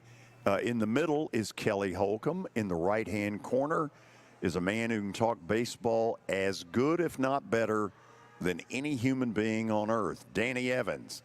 Kelly, the floor is yours. So, Danny, I want to go back to a couple of questions you answered. Why did it take Dave Roberts, because he seems like such a good – why did it take him so long to become a manager? Selfless man, never sought out that sort of thing. Kelly was always a subordinate player, never really was the kind of guy to trumpet his own cause. Plus, he was really loyal to the people he worked for. Bud Black, great example. He was living in his hometown of San Diego, a coach for the Padres under Bud Black. And the best thing that happened to Dave was when Bud Black was let go, Dave Roberts as the bench coach would have been the likely candidate. He didn't even get an interview. And when that happened, he and I had a real candid conversation. And I told him, you know, your time's going to have to be somewhere else. And sure enough, 2 weeks later, he interviews with the Dodgers. He rocks his interview. But Kelly, you know how some guys, and you've been around them, some guys, they work really hard to get those interviews. They're always out there. They're always kind of indicating to the media that's what they want to do. That was never Dave Roberts. He was never really amplifying his cause. You know, now he's 20 games over 500 with an 8.5 game lead in a really good division. And he's the winningest manager, percentage-wise, in the history of Major League Baseball. And I think, you know, I was always a big Dave Roberts fan. I was a guy who was out there talking about him, talking about Alex Cora, talking about David Ross, and I'm proud that I was. But sometimes those guys need somebody else to take a chance because, you know, Kelly, sometimes those guys won't be the ones who say, heck yeah, I want to manage, and I think I'd be really good at it, because that's just not their character. That's not their DNA. Got you. So let's go back to the Rick Wood deal. I watched a little bit of it. Man, that was really cool. It was really cool when Reggie Jackson was up there. But it seems like Major League Baseball is trying to expand. They went over, I think, to Europe earlier this, you know, a couple of months ago or a couple of weeks ago. Where else do you think Major League Baseball is going to try to grow their game? I mean, are they going to some more of those fields like Rick Wood? Are they going to go outside of the United States? Where are they going? I think yes to both, Kelly, and I think it's a great question. I think with the advent of the World Baseball Classic in 2007, the game is on an all-time international stage. This year, I think we have 24 or 25 countries reflected in the 26-man rosters across baseball, which is unbelievable. It's the most global of all the sports. And I think with that surge in international play, appeal, awareness, comes markets that never would have been traversed before. So Korea, you know, Japan again next year. I think you'll see Australia in a couple years. You saw Europe. I think it's great for the game. And I think what we're seeing is the players also embracing this because so many of their teammates are from somewhere other than North America. Clubhouses are so diverse. They're so sophisticated. I mean, Kelly, most clubhouses have 6 to 10 different countries reflected. You hear languages 2 lockers away that are not your native language. So I think what you're going to see is baseball go to more sites within North America that are similar to Rickwood, that have a really great story to tell, but also go across the pond, go to the Pacific Rim, go to Australia, where the game is thriving in these other countries, and continue to grow the game in those places. I think it's ideal for the sport, and all it does is enhance its growth. So with that being said, it seems like, I mean, it used to be the pastime of America, watching baseball. George and you, it's still a pastime. Yeah. But the popularity of Major League Baseball, it seems like it's heading upward. Is that the same reason as the popularity of college baseball? It's amazing how much college baseball's popularity has grown. Like, I used to watch it when I was a kid. I can remember watching, going to Omaha, Rosenblatt. I never went, but I used to watch it all the time. And now they've got the regionals and super regionals, and and the popularity of that, the popularity of softball. I mean, is Major League popularity having an impact on that? Kelly, that's a heck of a question, a great observation. I think what we're seeing is a baseball renaissance. I think what we're seeing is, Little League is being played at an all-time high number. Softball is exploding across the country. I mean, the Northwoods League is starting a softball component this year, and it's drawn incredibly well. Participation in baseball at the collegiate level, from an attendance standpoint and from a interest standpoint, an all-time high. I mean, the College World Series was amazing. I mean, although I didn't like what one of the coaches said, what the A&M/Texas coach said to me was just horrific. I thought it was so unprofessional. I hated seeing it, especially because the day before I had heard what was happening, and I heard what he's saying, and I'm like, how can you go there when I know what's going to happen? But I think, Kelly, what we see, not only in North America, but across the world, baseball is having a moment.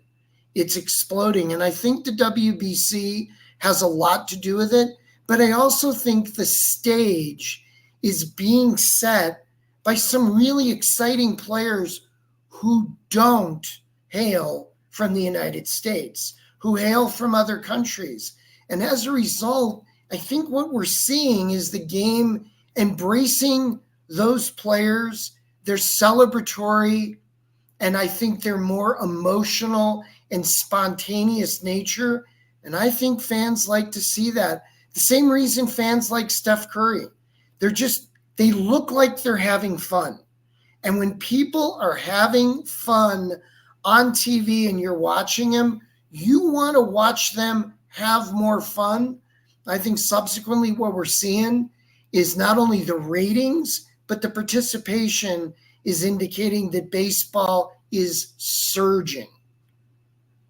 So I'm sure that George wants to get in on this because we've spent the first hour talking about the Texas A&M fiasco. Okay. Just give us a little bit of your thoughts. And my whole deal to George is, when I grew up, when you guys grew up, this stuff was unheard of. You didn't hear that kind of stuff. But my question to you is, because my parents would not have wanted me to play for a guy like that who just, berated a guy for asking a question that he's got to ask when he probably already knew the answer to, but he, wanted to make it seem like that he was all in.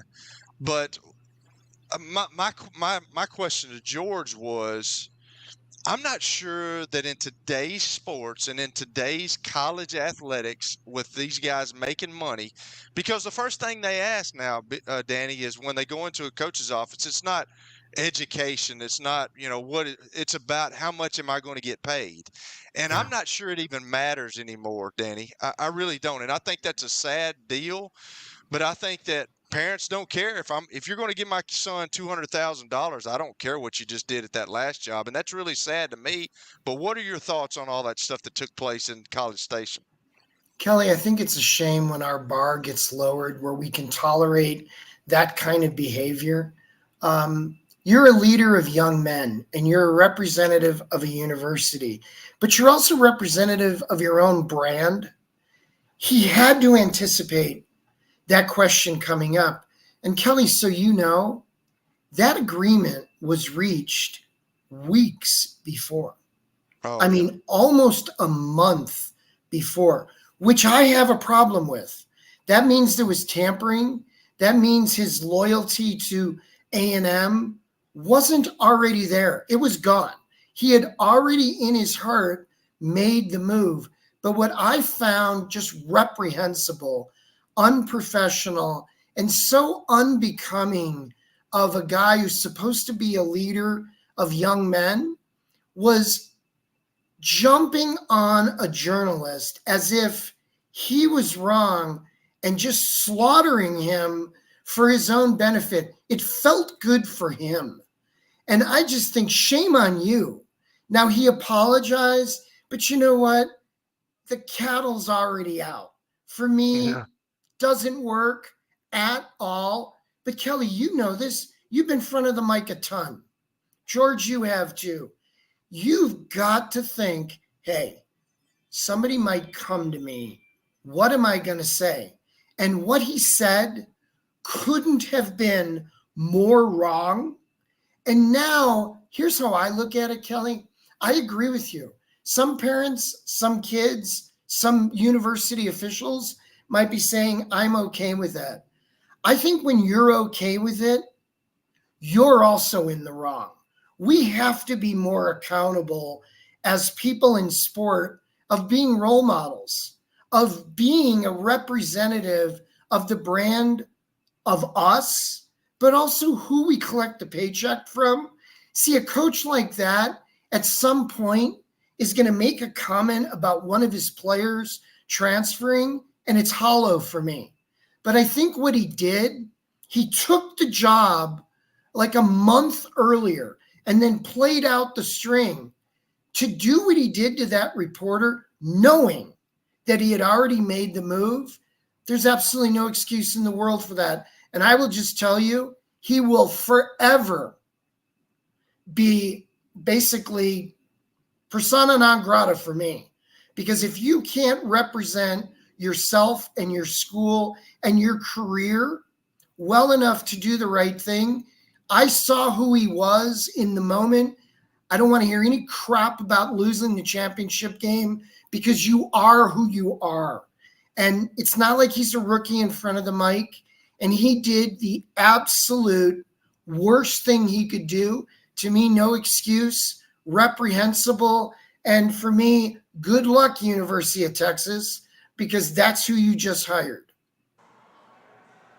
Well, I told George, I know you probably want to get back into this, but I told George, I just couldn't like we were, we grew up in a different time. I just couldn't tell somebody that, that deal's been done for a month, and then I couldn't tell somebody like that. Like I couldn't act that way. I just couldn't do it. It's not ethical to me.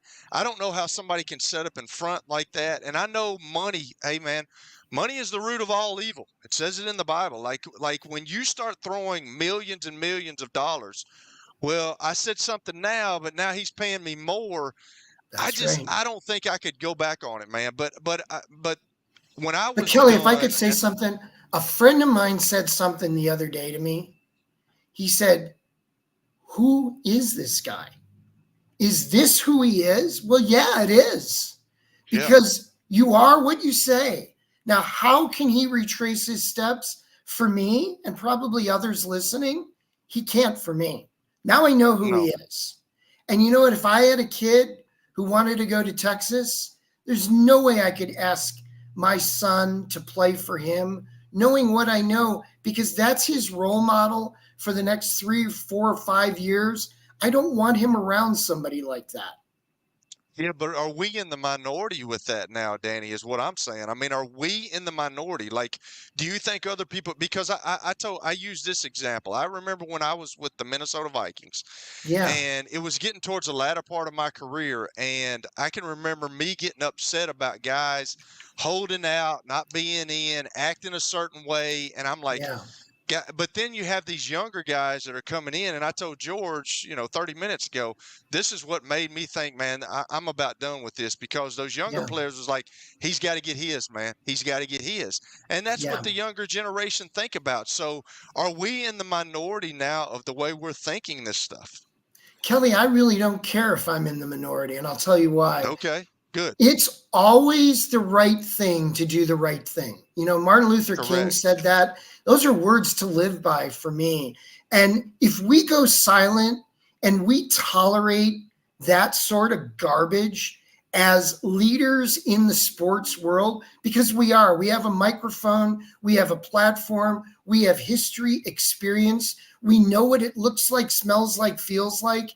If we begin to accept that and remain silent, then we're part of the problem. For me, saying the uncomfortable is always better than remaining silent and accepting. I'd rather be the contrarian than accepting that bar being lowered that much. Kelly, you know what? If that's where sports is, people like us have to speak up and say, no, that's not okay with me. And it's not okay because.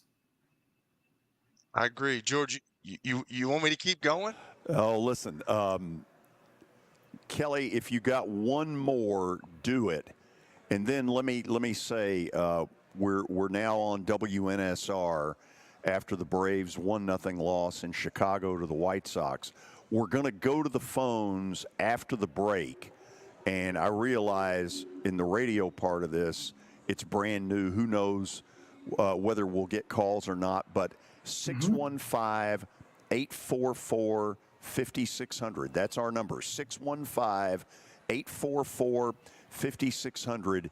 If you want to get in, go ahead and do it now so we can have the phone calls ready when we come back. Kelly, one more. All right, this is my last question. This is an easy one.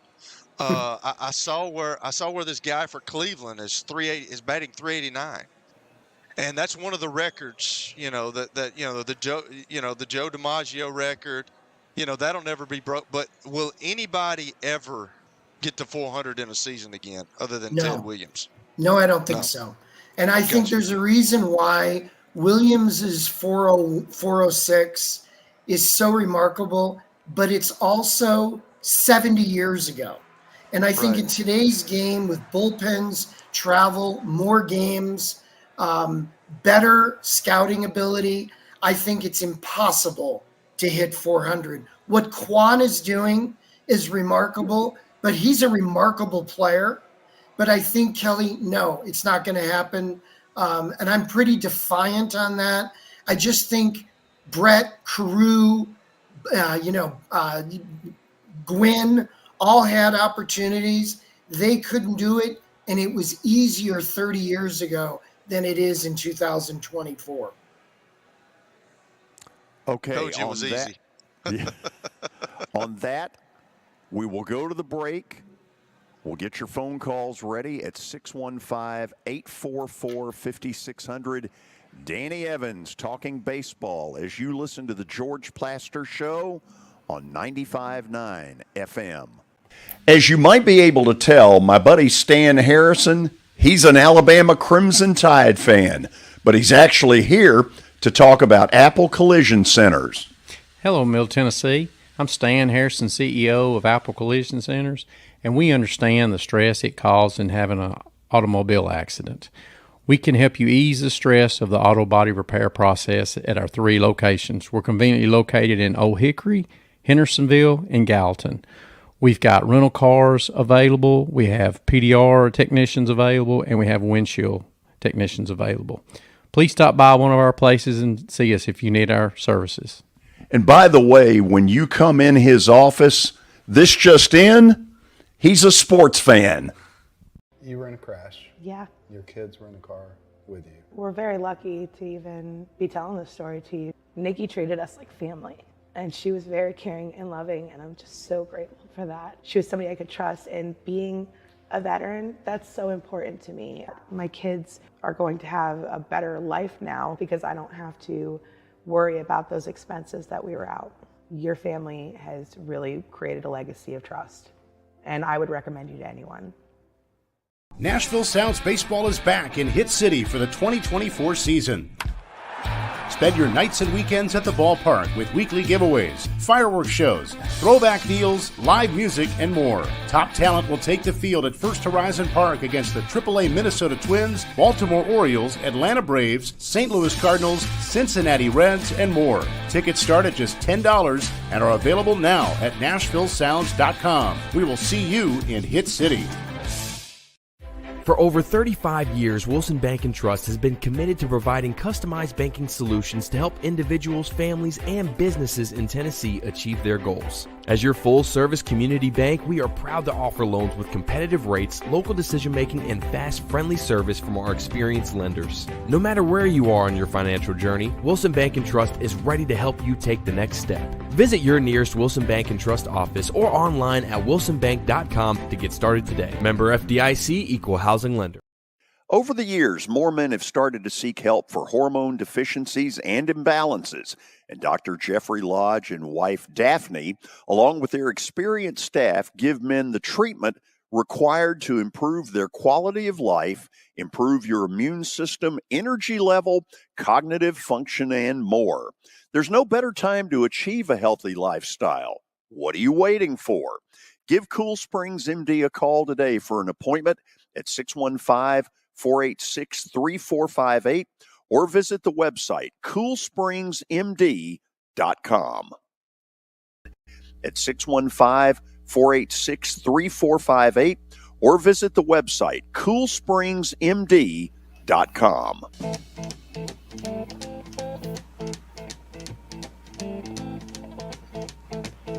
Okay, we have just gotten back on the air at 95.9 FM. We may have a phone call or two for Danny. I also know we've got kind of a chat room question as well. 615-844-5600 is the number. Let's go chat room first. Yeah, Mike was talking about, he says the Royals got off to a hot start this season, but have cooled down lately. Do you think they still have a shot to win the Central Division? They got a big series coming up, 4-game series against Cleveland at home this weekend. I think they're more likely to be a wild card team, but I think it's a great story. It's the resurgence of a great franchise, and now we all know Bobby Witt is the real deal. I think the Guardians will win that division. The Twins and the Royals will compete for wild card spots. Man, that is so good because, Danny, that's a great baseball city. Fabulous baseball city.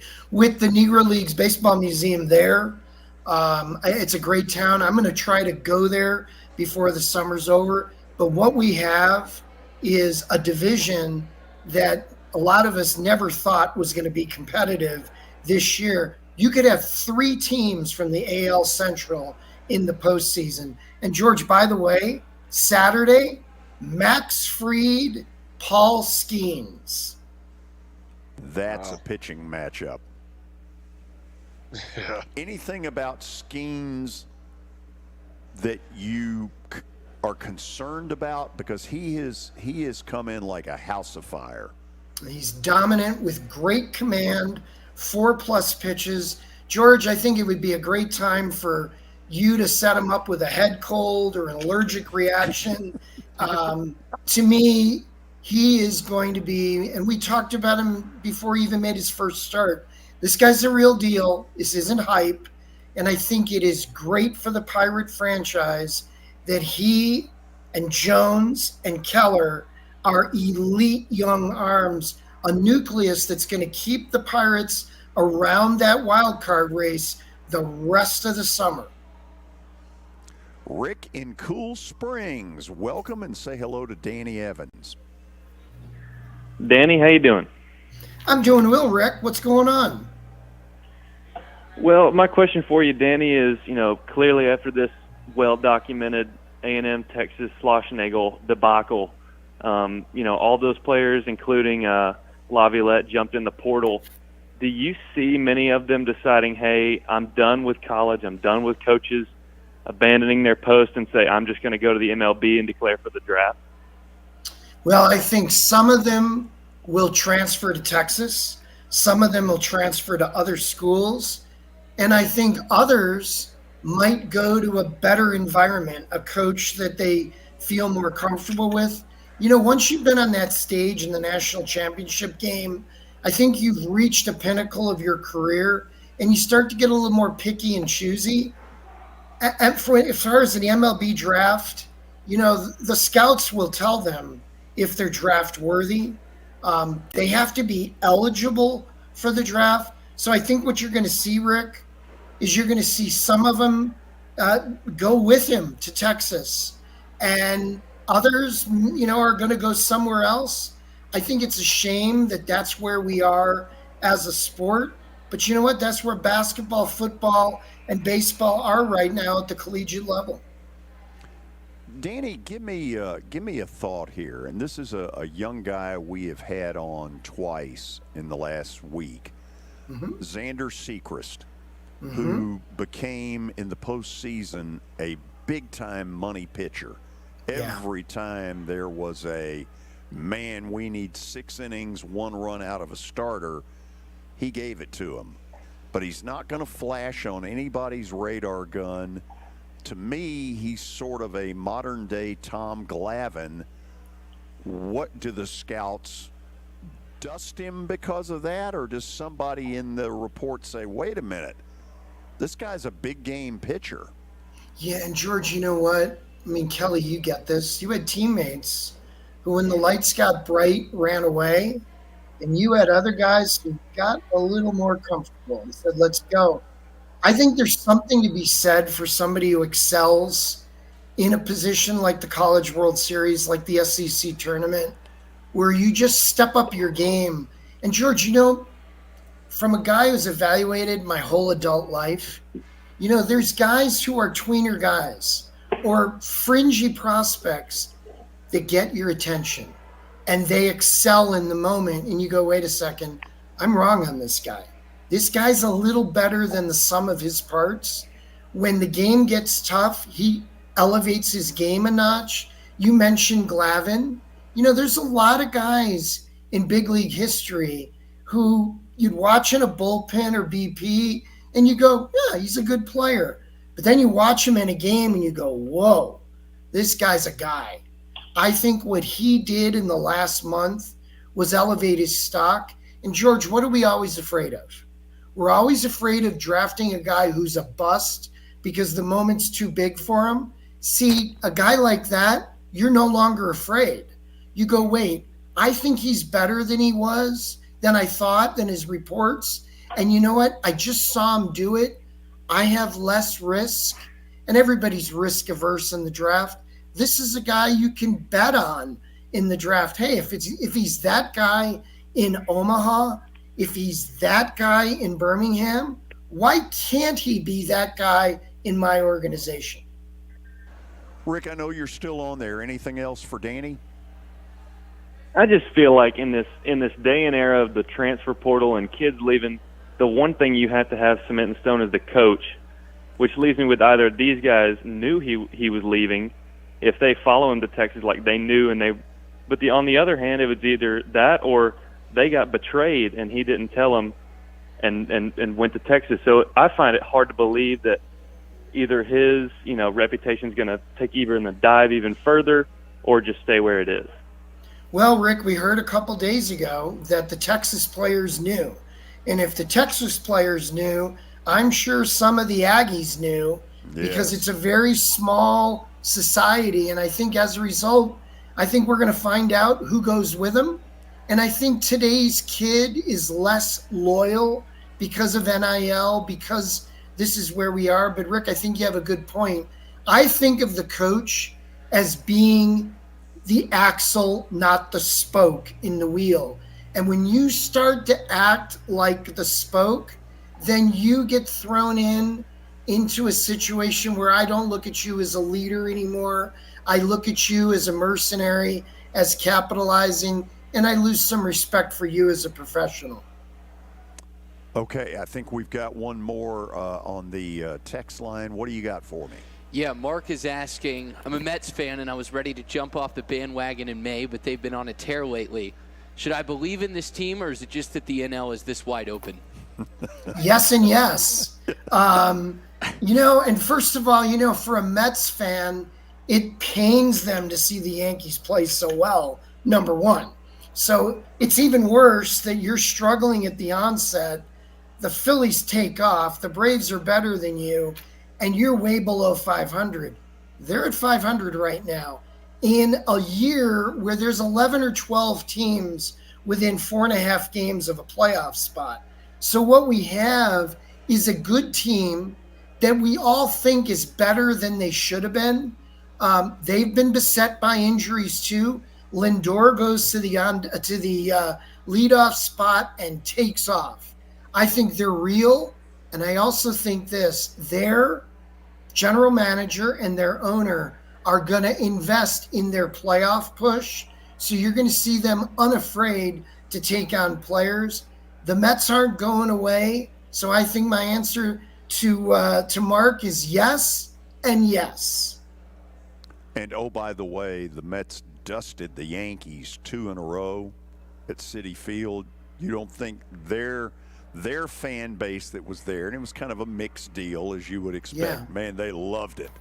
George, in 2 team towns, and I worked in 2 of them, those series mean so much to both franchises.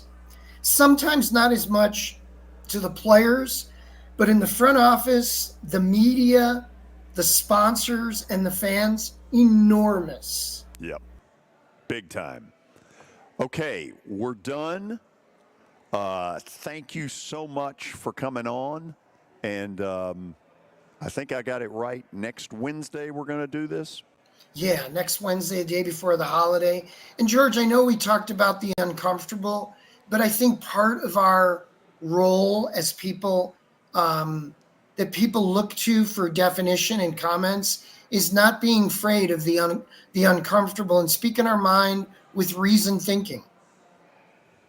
Well said. The problem is nobody thinks mine's reasoned thinking. Well, I didn't point any fingers, George. No, I know. I'm looking at Kelly, and he's laughing his fanny off. Hey, we'll see you next Wednesday. Thank you. Outstanding. Thanks again, guys. Remember that, Kelly. Reasoned thinking. Oh, save it, George. Yeah, whatever. Okay, we'll go to the break. Then we'll have the Plaster Bet of the Day, which is designed for you to make money. If you've been listening to me in recent weeks, you may be filing for bankruptcy. You're listening to the George Plaster Show on 95.9 FM. If you're having plumbing issues, there's only one guy to call. That's Adam Whitehead. As a third-generation plumber, Adam was born and raised right here in Bellevue. Customers praise his professionalism, efficiency, and personability. Adam is known for his prompt response to emergencies and for providing high-quality repairs at reasonable prices. His expertise extends to various plumbing issues, including sink leaks, dishwasher installations, and outdoor water issues. Call him at 615-485-1534. That's 615-485-1534. We are very excited to announce that the George Plaster Show will broadcast live from SEC Football Media Days, Monday, July the 15th through Thursday, July the 18th, live from Dallas, Texas. We're looking for sponsors. If you'd like to be a part of this, we've set up very attractive and reasonable advertising packages. Simply contact me, plastergeorge@gmail.com, plastergeorge@gmail.com. Bestseller in dry dog food, 29 out of 30 dogs chose Nature's Blend first. I'm so confident your dog will love it. Your order is back with a 90-day guarantee. Save up to 54% off Nature's Blend and get a free bag of delicious beef liver treats. Go to drmartypets.com/healthy or text healthy to 511-511. Text healthy to 511-511. All pets are unique. Your pet's results can and will vary. Message and data rates may apply. Studies available upon request. Paid for by Dr. Marty's Pets. It's just a few cocktails at happy hour. There aren't any cops around. After every game, we always have a few. It's no big deal. It was just a few drinks. I'm good. Hey, I can hold my liquor. I drink and drive all the time. If you put away some drinks, put away your keys. Fans don't let fans drive drunk. Brought to you by the Tennessee Highway Safety Office, a division of the Tennessee Department of Safety and Homeland Security. Buyandtow.com. Get cash for junk cars. You have a vehicle that's become a problem? You can get cash in your hand today and your vehicle hauled away. They'll buy your vehicle no matter the condition, in your driveway, at your mechanic shop, or even on the side of the road. You can call them at 615-480-6473 or visit buyandtow.com. Get cash in your hand today and your vehicle hauled away. 615-480-6473. Buyandtow.com. That's buyandtow.com. It's a Bill King Show. We created a rule decades ago on the show. Weddings, things of that nature, during the playing portion, do not get consideration. No. Don't do that. Weddings are meant for the spring. They do not get consideration during the playing portion of the season. That's just the way we work it around here. That's the way we play it around here. Weekday mornings beginning at 6 on Sports Radio 560 on 95.9 FM.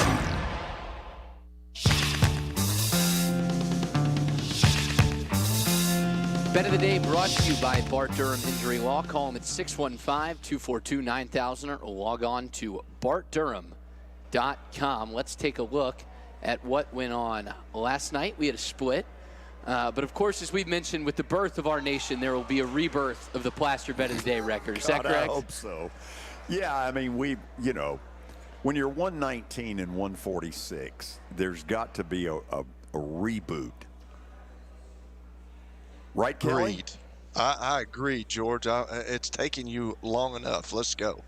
Is this your first? Is this? Yeah, I have. Is this your first losing record? Yeah, I think it is. It is. Yeah. I had actually done pretty well, but you have. Boy, I have taken on some water. You stink now. Thank you, Jimmy the Greek. You're not. Not this year. What really is bothersome, though, Kelly, you're supposed to be my cohort. We're supposed to be a team. And you knew when you brought me, George, you knew when you brought me on what you were getting, Hoss. Yes. You. Billy Derrick didn't know, but he soon found out. Oh, no, he learned very quickly. Kelly, not a team player. So, where are we going tonight? Okay, this is a tough one here. Kansas City at home has been really good this season, and Danny's right. Under Bobby Witt, first of all, Bobby Witt is an emerging superstar. His father was the former Texas Ranger pitcher, Bobby Witt Sr., who threw a perfect game in the final game of the 1984 regular season. And now his son is killing it. Anyway, enough of that. We're going Cleveland tonight in Kansas City against the Royals, the Guardians, the Indians, whatever you want to call them. They're pretty good. And then out west, Jack Flaherty, starting to look like the Jack Flaherty when he thrived in St. Louis. The Angels, they stink. Take the Tigers, a good young team, starting to really make some noise. The Angels, they're going nowhere. Billy, can you bring the other game back up, Cleveland? Where did you go to school, Billy? It's not how you spell Cleveland, Hoss. Oh, brutal. Wow. I mean, We what are found we the doing? chink in the Wow. armor. Well, let's let the radio people know. CLEVLAND. Typed it Yeah. up too quickly. Yeah, you And did. of course- Hey, Billy, you be professional. Let's go. That was Figure it that out. was the worst city. I could have Hey. picked a misspell, I'm And pretty sure. leave it to Mr. Perfect over there to point that out. No, that's what I need. Constructive criticism. Yeah, whatever. Tomorrow on the show, Mark McGee's going to join us. The NHL draft is tomorrow night. What are the Predators looking to do? Gee will join us. Hope you will as well. See you.